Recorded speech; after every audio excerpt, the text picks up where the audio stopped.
हां, जेव्हा अंतराळवीरवर जातो काय होतं मग? सांगू परत. अलीकडे अंतराळ संशोधन हा कुतूहलाचा आणि प्रगतीचा विषय झालेला आहे. अनेक वेळेला अंतराळवीर जेव्हा वर जातात अवकाशात आणि पृथ्वीकडे वळून पाहतात, तेव्हा त्यांच्या असं लक्षात येतं की किती सुंदर आहे पृथ्वी. आणि मग ते आपला देश, आपलं घर शोधायचा प्रयत्न करतात. तर त्यांना कुठेही काही सीमा दिसत नाहीत. मग ह्या सीमा कशा? तर त्यांनी मग विचार केला की ऊन, वारा, पाऊस, नद्या, नाले, समुद्र, वृक्ष, वेली कुणीही कुठल्याही सीमा पाळत नाही. आणि तरीही माणूस मात्र त्या पाळतो आणि विसासाठी अप्लाय करत राहतो.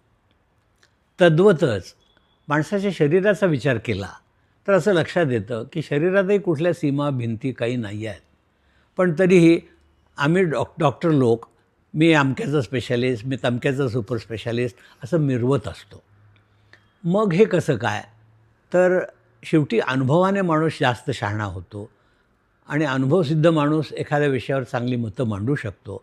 हा विचार करून शरीरात जरी भिंती नसल्या, सीमा नसल्या, तरी ज्या त्या स्पेशालिटीच्या माणसाकडून त्या त्या विषयावर, त्यांच्या अनुभवावर लेखन व्हावं अशी मी त्यांना विनंती केली आणि त्यांनी त्याला मान देऊन अतिशय उत्तम प्रतिसाद दिला. थँक्यू. थँक्यू.